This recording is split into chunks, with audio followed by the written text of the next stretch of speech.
Okay, so we've unpackaged everything. We're ready to assemble the wing guard itself.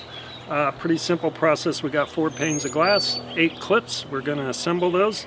First thing you want to do, of course, is look for as flat a surface as you can. We're going to assemble this right here on the patio.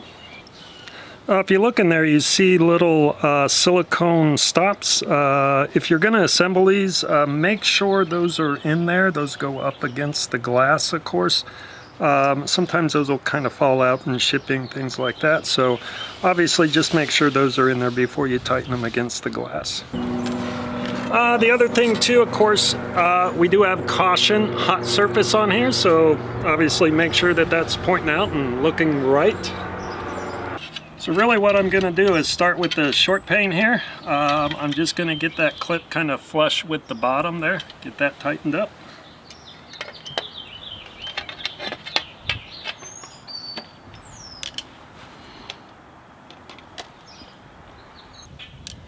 Okay.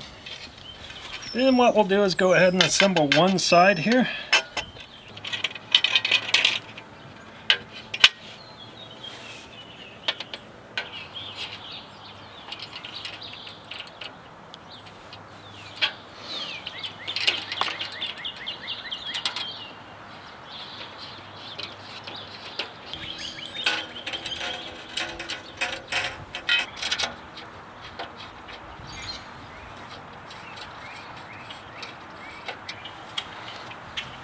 So of course what we want to do now, we've got all of the writing facing out right, everything's tightened down, so really all we got to do is center it up and we're good to go.